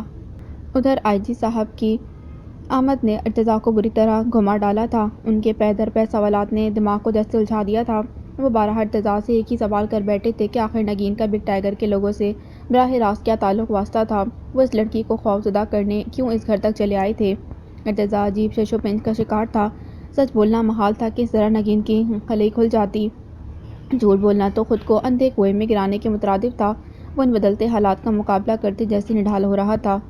اس کی ذاتی پوزیشن اپنے ہی محکمے میں مشکوک ہو رہی تھی۔ یہ امر ہی کچھ کم سنگین نہ تھا کہ بگ ٹائیگر کے نامی گرامی غنڈے نقب لگا کر اس کے گھر کی خواتین کو ہراساں کر گئے تھے۔ ان کی جانب سے وہ اندھی کوشش کیوں کی گئی تھی؟ کیا ارتزاق کا ان وطن دشمنوں سے کوئی تعلق تھا، یا پھر اس کی خوبصورت جوان بیوی ان جرائم پیشہ افراد کو مطلوب تھی؟ اور اگر تھی تو کیوں تھی؟ یہ وہ اہم سوال تھے جن کے جوابات ارتزاق کے پاس تھے، لیکن وہ انہیں کسی دوسرے سے نہیں کہہ سکتا تھا۔ بلیک فائل کے ملنے تک اسے اپنی زبان بند رکھنا تھی۔ کسی کو اس بات کی بھنک بھی پڑ جاتی تو ارتزاق اور نگین کے ساتھ اس کے گھر کے ہر فرد کی زندگی داؤ پر لگ سکتی تھی۔ بدلتے حالات اپنے پروں پر وہ ساری مصیبت لیے بیٹھے تھے جو ارتزاق کو کسی قیمت پر قبول نہ تھی۔ اسے سب سے پہلے نگین کو بچانا تھا، کیونکہ بگ ٹائیگر کے لوگ اتنے پہرے کے باوجود دوبارہ آنے کی غلطی بھی کر سکتے تھے۔ وہ نگین کے اغوا کی کوشش بھی کر سکتے تھے۔ ارتزاق کو اب ہر طرف سے چوکنا رہنا تھا۔ اس کے گھر کا ہر فرد فون اور موبائل پہلے ہی انڈر آبزرویشن تھا۔ اگر بگ ٹائیگر کا کوئی گرکا فون پر انہیں بلیک میل کرتے ہوئے کسی قسم کا مطالبہ کرتا یا دھمکی دیتا تو اس کی اطلاع فوری طور پر پولیس کے کمیونیکیشن والوں کو مل جاتی، کیونکہ بگ ٹائیگر کے لوگ نگین کے جرم سے واقف تھے۔ وہ ان کے 2 آدمیوں کو موت کے سپرد کر چکی تھی۔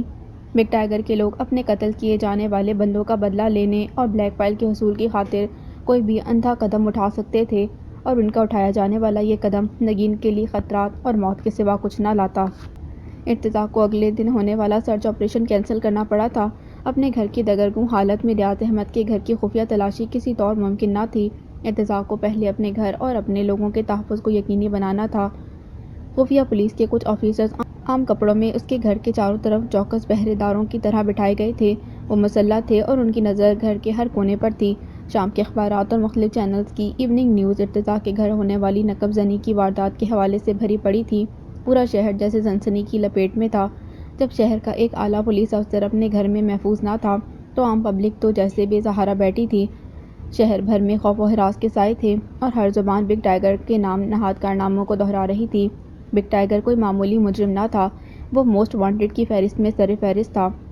حکومت نے اس کی سر کی قیمت 5 لاکھ روپے مقرر کر رکھی تھی۔ وہی بدنام زمانہ دہشت گرد اب ارتزاق کو اپنا نشانہ بنائے کھڑا تھا۔ وجہ صرف اور صرف نگین تھی۔ وہ باپ کے ترکے کی واحد وارث تھی اور جس کے قبضے میں بلیک فائل بھی تھی۔ بگ ٹائیگر کو یقین تھا نگین بلیک فائل کو چھپانے میں اہم کردار ادا کر چکی تھی۔ یہ اور بات تھی کہ بیچاری نگین نے اس منحوس بلیک فائل کی جھلک تک نہ دیکھی تھی۔ اسے کچھ خبر نہ تھی کہ اس کے پاپا نے اسے کہاں چھپایا تھا۔ کاش ریاض احمد مرنے سے پہلے وہ فائل کسی اہم ذمہ دار شخصیت کی تحویل میں دے گئے ہوتے، لیکن اب حقائق کچھ اور تھے۔ ارتزاق کے گھر کا ماحول افسردگی اور خوف کی چادر میں لپٹا ہوا تھا۔ ہر بندہ اپنی جگہ سہما سا بیٹھا تھا۔ میمونہ بیگم اور بوا کے چہرے پھیکے پڑ گئے تھے۔ بوا کی تسبیح کے دانے صبح سے ایک تواتر کے ساتھ تیزی سے گر رہے تھے۔ وہ کل رات سے گھر کے سوگ اور تحفظ کے لیے جانے کون سے وظیفے پڑھنے بیٹھ گئی تھیں۔ میمونہ بیگم کے سجدے طویل ہو گئے تھے۔ وہ ماں تھیں ارتضیٰ کی، جانے کتنی ہی دیر سجدے میں پڑی، اس کی زندگی، صحت اور کامیابی کے ساتھ سب کی مشکلات دور ہونے کی خواہش لیے کیا کیا دعائیں مانگتی رہی تھیں۔ وہاں کا تیز بخار دوا کے استعمال سے کافی حد تک کم ہو چکا تھا، لیکن خوف اب بھی سر چڑھ کر بول رہا تھا۔ وہ اپنے کمرے میں تنہا بیٹھنے سے ڈر رہی تھی۔ اس نے مستقل بوا اور ماں کو اپنے پاس بٹھا رکھا تھا۔ ادھر نگین کو جیسے چپ لگ گئی تھی۔ ایک پراسرار خاموشی اس کے وجود سے لپٹ کر اسے پہلے سے زیادہ افسردہ اور پریشان حال ثابت کر رہی تھی۔ وہ بھی ماں کے ساتھ لگی بیٹھی تھی۔ امی اور بوا کے اصرار کے باوجود اس نے اب تک کچھ نہ کھایا تھا۔ امی اور بوا کے اصرار کے باوجود اس نے ابھی تک کچھ نہ کھایا تھا۔ خوف اور فکر نے ساری بھوک ہی اڑا دی تھی۔ وقت کی سنگینی نے جیسے سب کے سر پر ایک تلوار لٹکا رکھی تھی۔ وہ سارا دن ہنگامہ آرائی کی نظر ہو گیا تھا۔ اب پھر رات سر پر تھی۔ پولیس کے زبردست پہرے کے باوجود ماہا نے اپنے کمرے میں سونے سے انکار کر دیا تھا۔ تب ارتضیٰ نے ماں سے کہا تھا کہ وہ ماہا اور نگین کو اپنے کمرے میں ہی سلائیں گی اور بوا بھی ان کے ساتھ ہی رہیں گی، لیکن کچھ وقت گزرنے کے بعد اچانک ارتضیٰ نے اپنا فیصلہ تبدیل کر لیا تھا۔ اس نے میمونہ بیگم کو کہا کہ وہ نگین کو اس کے کمرے میں بھیج دیں تاکہ وہ اس کے ساتھ رہے۔ میمونہ بیگم ان اکھڑے حالات میں بیٹے کی اس انوکھی بات پر شرمندہ رہ گئی تھیں۔ وہ جانتی تھیں کہ 2 دن پہلے اس نکاح کے وقت ارتضیٰ نے انہیں کہا تھا کہ وہ نگین کو اپنے قریب لانے کا سوچ بھی نہیں سکتا۔ وہ نکاح وقت کی مصلحت کے تحت کیا گیا تھا، سو نگین کی رخصتی عمل میں نہیں آئی تھی، کیونکہ خود نگین باپ کی موت اور صدمے کے باعث اس شادی کے حق میں نہیں تھی۔ وہ بھی ارتضیٰ سے دوری بنائے رکھنے کا وعدہ لے چکی تھی، لیکن رات گئے ارتضیٰ کی فرمائش نے ماں کو اچنبھے میں ڈال دیا تھا۔ یہ وقت ایسا ہرگز نہ تھا کہ وہ خود سے یا گھر کی ذمہ داری سے غافل ہوتا اور زندگی کی خوشیوں کا در اپنے لیے کھولتا۔ بے شک نگین اس کی منکوحہ تھی اور ارتضیٰ شوہر کی حیثیت سے اس پر مکمل استحقاق بھی رکھتا تھا، لیکن اتنے کرائسس میں اس کا ماں سے یہ کہنا کہ وہ نگین کو اس کے کمرے میں بھیج دیں خاصی ناگواری پیدا کر رہا تھا۔ وہ اس کی شرعی طور پر بیوی تھی، سو بیٹے کی بات کو رد کرنا میمونہ بی کے لیے ممکن نہ تھا۔ وہ بے بس تھیں، پھر بھی انہوں نے بوا کو کہا تھا کہ وہ نگین کو اپنے ہمراہ لے جائیں اور ارتضیٰ کے بیڈ روم میں چھوڑ آئیں۔ ایسا کہتے وہ خاصی شرمسار سی تھیں۔ میمونہ بیگم کی بات سن کر نگین کو چوکنا ہوئی تھی۔ وہ چند لمحے گمسم بیٹھی رہی، اس کا سر جھکا ہوا تھا، یوں جیسے کسی سوچ میں ڈوبی ہو۔ پھر یکدم وہ کوئی فیصلہ کر کے اٹھی تھی اور بوا کے ساتھ ارتضیٰ کے کمرے میں چلی آئی تھی۔ نگین کو بوا کے ساتھ آتا دیکھ کر ارتضیٰ کے لبوں پر مسکراہٹ دوڑ گئی تھی، کیونکہ بوا کے تاثرات برہمی کا اظہار کر رہے تھے۔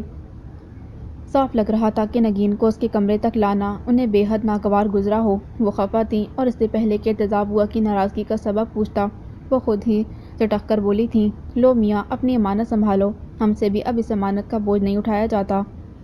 ارتضیٰ کی ہنسی چھوٹ گئی تھی، جس نے اس نے بمشکل روکا اور لپک کر بوا کو تھامتے کمرے کے اندر لے آیا تھا۔ ارے بوا آپ کہاں چل دیں، میری امانت کو دروازے پر ہی چھوڑ جائیں گی کیا؟ آج کچھ دیر بیٹھیں گی نہیں میرے پاس؟ توبہ توبہ، وہ کلے پیٹ کر ناگواری سے بول اٹھی، میں ادھر بیٹھ کر کیا کروں گی ارتضیٰ؟ کیا تجھے دلہن کی ضرورت نہیں؟ ضرورت کو چھوڑے، دلہن کو بالآخر ادھر ہی تو آنا تھا بوا، وہ آ گئی ہے، لیکن آپ بھی کچھ دیر ادھر میرے پاس بیٹھیے نا۔ آئے ہائے کیا بول رہے ہو لڑکے، بھلا میاں بیوی کے بیچ میں کباب میں ہڈی کیوں بنوں؟ وہ سخت ناراض تھیں۔ لو اور سنو، اب ہڈی کی بات کہاں سے نکال لائی بوا؟ یہاں کون کباب بننا چاہتا ہے جو ہڈی نکل آئے گی بیچ میں سے؟ بالکل پگلا گئے ہو ارتضیٰ، وہ کچھ جھیپ سی گئی۔ کیا مجھے نہیں معلوم تم نے نگین کو کمرے میں کیوں بلایا ہے؟ اب لڑکی کو ادھر بلا کر تم بھنگڑا تو ڈالنے سے رہے۔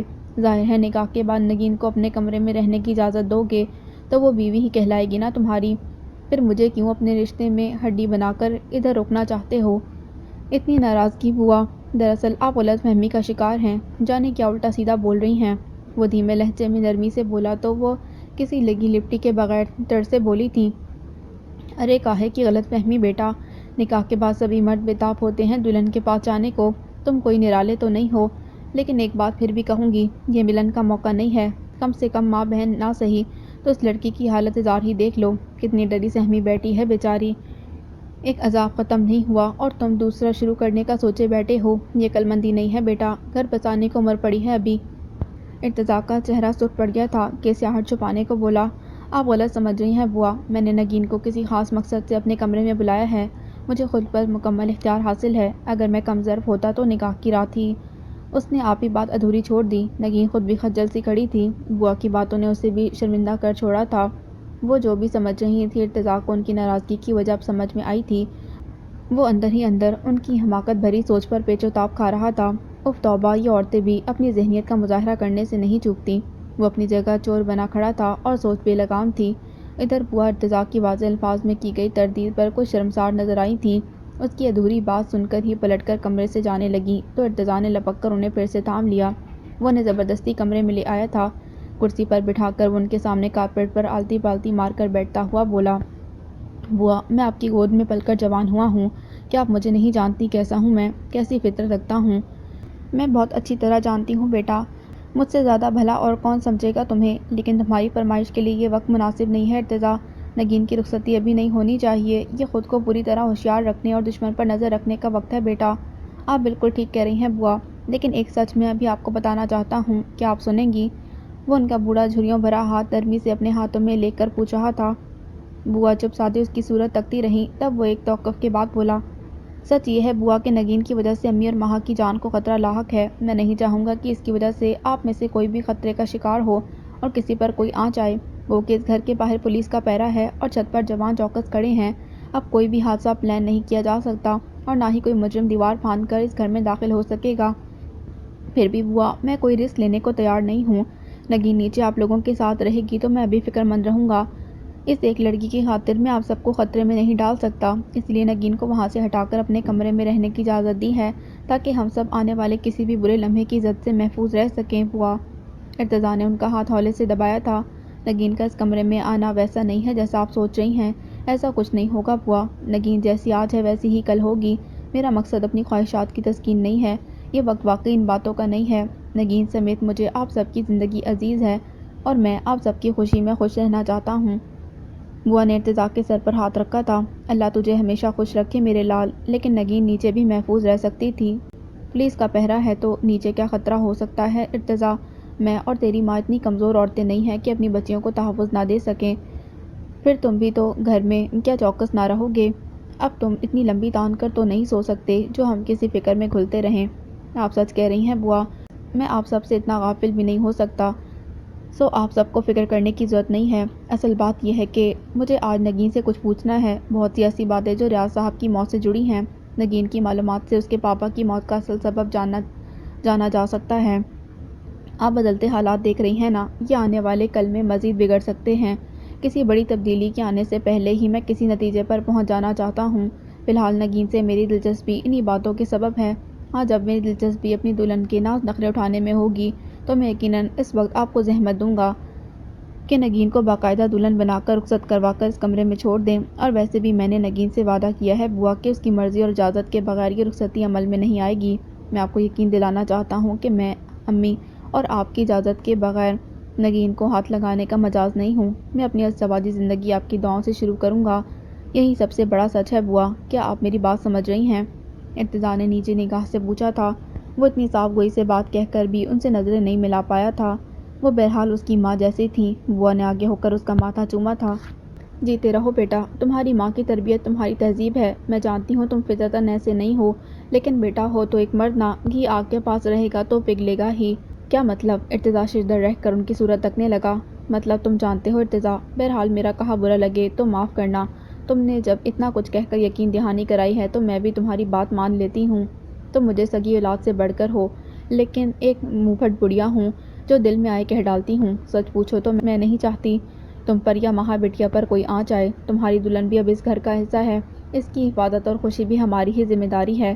سو تم دونوں اگر ایک جگہ رہ کر خوش ہو تو بھلا ہمیں کیا اعتراض ہو سکتا ہے؟ نگین اب تمہاری بیوی ہے، تمہیں اس پر پورا اختیار ہے۔ میں تمہاری خوشی میں رخنہ ڈالنے والی کوئی نہیں ہوں، لیکن تمہاری ماں کے چہرے کا تاثر کچھ ایسا تھا بیٹا کہ وہ رہ نہ سکی۔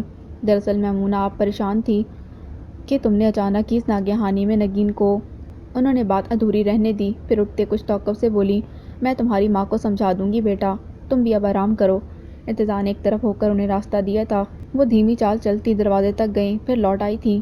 انہوں نے دم بخود کھڑی نگین کو گلے لگایا اور اسے پیار کر کے کمرے سے نکل گئیں۔ ارتضیٰ نے ان کے جاتے ہی گہری سانس لے کر اپنی کوفت کو زائل کیا اور کمرے کے دروازے کو لاک کر دیا۔ بوا کی باتوں نے اسے الجھا دیا تھا۔ وہ جاتے جاتے بھی آگ اور گھی کی مثال دے گئی تھیں۔ اب ارتضیٰ کو ثابت کرنا تھا کہ بسا اوقات آگ اور گھی اکٹھے ہو کر بھی اپنی اصل حیت کو برقرار رکھتے ہیں۔ اسے اپنے کردار میں سالڈ رہنا تھا اور یہی اس شخص کی بڑائی ہوتی، ورنہ جو اصل مقصد تھا وہی اہم تھا، اور وہ تھا گھر کے ہر فرد کی حفاظت۔ ارتضا کو بہرحال چوکس رہنا تھا۔ اس نے دروازے کو لاک کر کے پلٹ کر نگین کو دیکھا۔ وہ اب تک گمسم حالت میں وہیں کھڑی تھی، اس کا چہرہ جھکا ہوا تھا، دور سے بھی اس کی سرسراتی پلکوں کے کنارے بھیگے دکھائی دے رہے تھے۔ ارتضا کو جانے کیوں ندامت سی ہوئی تھی۔ نگین، ارتضا نے پاس آ کر پکارا تھا۔ وہ چونک کر اس کی صورت دیکھنے لگی۔ پلیز بیٹھ جاؤ، کب تک یوں ہی کھڑی رہو گی؟ اس نے بیڈ کی طرف اشارہ کیا تو وہ سمٹ کر کنارے پر ہی ٹک گئی تھی۔ اس کے چہرے کا تاثر کچھ عجیب سا تھا۔ ارتضا گم کی حالت میں کچھ پل اس کا چہرہ کھوجتا رہا، پھر دھیرے سے بولا، کیا تم بھی بوا کی طرح کچھ اور ہی؟ نہیں، اس نے فوراً ارتضا کی بات کاٹ دی تھی۔ مجھے آپ پر بھروسہ ہے، مکمل بھروسہ۔ تمہارے بھروسے کا شکریہ، لیکن ایسے کیوں بیٹھی ہو نگین؟ خود کو ہر طرح کی سوچ سے آزاد کر دو۔ I am with you. Okay. Irtaza کی یقین دہانی نگین کی آنکھوں کو نم کر گئی۔ اپنے عکس چھپانے کے لیے اس نے چہرہ موڑ لیا تھا۔ کتنی عجیب بات تھی کہ جو اسے وفا کرنے کا وعدہ کر رہا تھا، نگین کی وجہ سے وہی پریشانی اور مصیبت میں گر گیا تھا۔ شاید وہ مجبور تھا ان وعدوں کو نبھانے میں جو نگین نے لے رکھے تھے۔ نگین کو اپنی ذات منحوس لگنے لگی تھی۔ وہ جب سے ارتضا کے گھر آئی تھی، اس کے کارن کوئی نہ کوئی آفت مسلسل ان سب کے آڑے آ رہی تھی۔ ادھر وہ تھا، پھر بھی ساتھ نبھائے جا رہا تھا۔ ارتضا نے اسے یوں منہ موڑتا دیکھ کر لبوں پر پھوٹتی مسکراہٹ کو بمشکل روکا تھا اور اس کے نزدیک بیٹھتے ہوئے کہا، ابھی سے منہ کیوں موڑ رہی ہو نگین؟ میری صورت اب تمہیں دن رات دکھائی دے گی۔ نگین نے تڑپ کر سر اٹھایا تھا، شکوے سے بھری آواز میں بولی تھی، کاش میں آپ سے ملی نہ ہوتی ارتضا۔ کیوں بھئی، اس کمرے میں آتے ہی میری قسمت پر پانی کیوں پھیر رہی ہو؟ جو سچ ہے وہ کہو نا۔ اگر تم مجھ سے نہ ملی ہوتی تو آج یہ دن بھی نہ آتا کہ تم میرے پاس ہو نگین، اور یہ احساس میرے لیے بہت خوش آئند ہے۔ Don't tell lie to me Irtaza. جس لڑکی کی وجہ سے زندگی عذاب بن جائے، اس کی ہمراہی میں بھلا کون خوش رہ سکتا ہے؟ وہ حد درجہ سنجیدہ تھی۔ بھئی میں تو ہوں، کم سے کم میری زندگی ابھی عذاب نہیں ہوئی، اسی لیے شاید 2-4 سال انتظار کرنا پڑے گا۔ سنا ہے شادی کے کچھ سال بعد ہی میاں بیوی ایک دوسرے سے بیزار ہو جاتے ہیں۔ وہ ہنوز شوخی پر آمادہ تھا، لیکن نگین ضبط نہ کر سکی، اشک ڈھلک ہی پڑے تھے۔ وہ منہ نیچا کیے بے آواز رونے لگی تھی۔ ادھر ارتضا نے اسے ڈپٹ دیا تھا، مجھے بزدل لڑکیاں اچھی نہیں لگتی نگین، پلیز خود کو روک کر بزدل ثابت مت کرو۔ میں بزدل نہیں ہوں، بے حوصلہ ہوں ارتضا۔ مجھے پتا ہے آپ میری وجہ سے مصیبت اور پریشانی میں گھر گئے ہیں، بٹ ٹرسٹ می، میں نے ایسا کچھ نہیں چاہا تھا اور نہ ہی چاہتی ہوں کہ میری وجہ سے آپ امی، بوا یا ماں کی نظروں سے گر جائیں۔ آپ میری خاطر کس کس کو کہاں کہاں وضاحت دیتے پھریں گے؟ کل یہ بات جب گھر سے باہر نکلے گی تو کون اعتبار کرے گا ہم پر؟ تو نہ کرے اعتبار۔ I don't care of any person. یہ میرا اور تمہارا معاملہ ہے، کسی بھی دوسرے کو ہمارے معاملات میں انٹرفیئر کرنے کی اجازت ہرگز نہیں ہے۔ رہ گئی بوا یا امی وغیرہ، تو مائی سویٹ ہارٹ، وہ اس گھر کی ایک فرد ہیں، میری فیملی کا حصہ ہیں۔ میں ان کے ہر اعتراض پر جواب دہی کا مجاز ہوں۔ تمہیں آج اس طرح اچانک اپنے کمرے میں بلانا ان کے لیے کسی اچنبھے سے کم نہیں ہے، لیکن حالات جس رخ پر ہیں وہ حد درجہ سنگین نوعیت کے حامل ہیں۔ تم جانتی ہو دشمن نے ایک حملہ تم پر کر ہی دیا ہے، سو ڈونٹ فارگیٹ کہ وہ پھر آئیں گے، چاہے میں 1000 پہرے بٹھا دوں یا پولیس فورس اکٹھی کر لوں۔ ایسے بے ضمیر لوگ خطروں سے کھیلنے کے عادی ہوتے ہیں اور ان کے لیے زندگی کوئی اہمیت نہیں رکھتی۔ دیکھو نگین، ارتضا نے اس کے چہرے پر گہری نظر ڈالی تھی، ماں، امی اور بوا یہی میری کائنات ہیں۔ تم آج اگر ان کے ساتھ رہو گی تو ان کی زندگی کے لیے بھی خطرہ بن جاؤ گی۔ تمہاری موجودگی میں انہیں کوئی نہ کوئی گزن پہنچ سکتا ہے، اس لیے میں نے وہاں سے ہٹا کر تمہیں اپنے کمرے میں بلوا لیا ہے۔ تم رات میں ادھر رہو گی تو میں تمہاری حفاظت بہتر طور پر کر سکوں گا، وہ تینوں بھی اپنی جگہ پر سیف رہیں گی۔ ارتضا نے بڑی تفصیل سے اسے سمجھایا تھا۔ وہ کچھ دیر چپ بیٹھی رہی، پھر سہمی آواز میں بولی، میں سمجھ سکتی ہوں، لیکن آپ کی مشکلات بڑھ رہی ہیں ارتضا۔ مجھے تحفظ دینا آپ کے لیے مشکل ہو سکتا ہے، کیونکہ مجرم یہاں میری موجودگی سے باخبر ہو چکے ہیں۔ یہ بات ان کے پیش نظر رہے گی کہ آپ گھر پر کب ہوتے ہیں، کب نہیں۔ آپ کی ٹائمنگ ان کی نظر میں رہے گی۔ وہ لوگ آئیں گے، ضرور آئیں گے، آپ کی غیر موجودگی میں دن کا پہر سب کے لیے زیادہ مشکل پیدا کر سکتا ہے۔ ہاں میں خود بھی جانتا ہوں، اور اب میں گھر کی طرف سے غفلت نہیں برتوں گا۔ مجھے ہر دم تم سب کا خیال رہے گا۔ تمہارے خدشات بے بنیاد نہیں ہیں نگین۔ یقیناً وہ لوگ اب میری غیر موجودگی ہی سے فائدہ اٹھانے کی کوشش کریں گے، لیکن فکر نہ کرو، میں اس کا بھی انتظام کر دوں گا۔ اب وہ آسانی سے ہمیں نقصان نہ پہنچا سکیں گے۔ بات ہمارے نقصان سے زیادہ آپ کی ذمہ داری کی ہے ارتضا، اور مجھے اس کی فکر ہے۔ اگر ہماری نگہبانی کرتے خدا نخواستہ آپ کو کچھ ہو گیا تو؟ وہ حد درجہ مضطرب تھی۔ ارتضا مسکرا دیا، تو کیا ہوگا نگین، سب کچھ من جانب اللہ ہے، اور یاد رکھو مارنے والے سے بچانے والا بڑا ہے۔ میرے نصیب میں دہشت گردوں کی گولی کھانا لکھا ہے تو پھر کون ہے جو مجھے بچائے گا موت سے؟ مفر بھلا کسی کو ہوا ہے؟ میں بھی اپنی موت اور زندگی اسی پر چھوڑتا ہوں جس کے قبضہ قدرت میں ہم سب کی جان ہے۔ بہرحال اس نے نگین کو دیکھتے بات کو پورا کیا تھا۔ ان باتوں کو چھوڑو اور کچھ دیر آنکھ لگا لو تو اچھا رہے گا۔ کل رات سے مسلسل جاگ رہی ہو اور ذہنی اذیت اور کرب سے بھی گزری ہو، اس لیے تمہیں سب کچھ بھلا کر سو جانا چاہیے۔ نہیں ابھی نہیں، آئی ڈونٹ فیل سلیپی، وہ ایک بے بسی سے بولی تھی۔ اوکے پھر ادھر آ جاؤ، یہاں تکیے کے سہارے آرام سے بیٹھو، ہم کچھ بات کرتے ہیں۔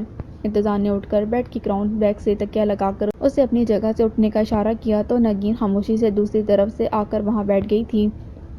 ارتضیٰ کچھ فاصلہ چھوڑ کر نیم دراز ہو گیا تھا۔ اس کی گہری نظر نگین کے سراپے پر منڈلا رہی تھی۔ ایک بات پوچھوں؟ ارتضیٰ نے جیسے بات کا آغاز کیا تھا۔ جی پوچھیے، وہ سنبھل کر بیٹھ گئی تھی۔ تم مجھ پر اعتبار تو کرتی ہو نا؟ وہ کچھ جھجکا تو نگین بے ساختہ مسکرائی۔ اگر میں نہ بولوں تو ارتضیٰ نے مسکرا کر اس کے لفظ پکڑے، تو میں تمہاری پٹائی کر دوں گا۔ وہ زور سے ہنس پڑی تھی۔ اس کی نکرائی ہنسی نے جیسے کمرے کی فضا کو خوشگواریت کا احساس دیا تھا۔ آج کتنے دن بعد نگین کھل کر ہنسی تھی۔ ارتضیٰ اب بھی مسکرائے بغیر نہ رہ سکا تھا۔ نگین نے اس کی مسکراہٹ پاتے ہی سر جھکا لیا تھا۔ دھیرے سے بولی، اس کمرے میں آ کر آپ کے قریب بیٹھ کر بھی اگر آپ پر اعتبار نہ کروں تو یہ حد درجہ منافقت والی بات ہوگی۔ گڈ، تو مطلب صاف ہے کہ میں اگر کچھ پوچھنا چاہوں تو پوچھ سکتا ہوں۔ وہ اٹھ بیٹھا تھا۔ کیا پوچھنا ہے آپ کو؟ وہ آنکھوں میں حیرت بھر کر ارتضیٰ کا چہرہ تکنے لگی تھی۔ وہ سب کچھ جو میرے دل میں ہے، اور تم مجھے جواب بھی سیدھا اور صاف دو گی۔ وہ یوں بولا جیسے وارن کر رہا ہو۔ نگین نہ چاہ کر بھی چھم سے پھر ہنستی تھی۔ ارتضیٰ اس کی بے وقت ہنسی کا سبب نہ جان سکا تھا۔ وہ چپ سادے اسے گھورنے لگا تھا۔ اس کی نظر کی گرمی نے نگین کو فوراً ہی سنجیدہ کر دیا۔ وہ فوراً صفائی دیتے ہوئے بولی، میں اس لیے ہنسی تھی کہ آپ نارمل طریقے سے کبھی بات نہیں کر سکتے۔ میں کچھ سمجھا نہیں۔ وہ اب بھی اسے ہی دیکھ رہا تھا۔ میرا مطلب ہے آپ پولیس والے عام حالات میں بھی دھوس دھمکی سے باز نہیں آتے۔ ارے میں نے کون سی دھوس دھمکی دے ڈالی تمہیں؟ وہ حیران ہوا تھا۔ نگین بے اختیار مسکرائی۔ یہی کہ آپ کو صاف اور سیدھا جواب دوں۔ But it almost like a threat you know. نہیں، یہ تھریٹ ہرگز نہیں ہے۔ میں نے صرف ایسا اس لیے کہا کہ تم منافقت کی بات کہہ رہی تھی۔ ارتضیٰ کا انداز چوٹ کرنے کا سا تھا۔ نگین کی بولتی بند ہو گئی۔ وہ کچھ شرمسار سی تھی۔ اس کا چہرہ گلابی پڑ گیا۔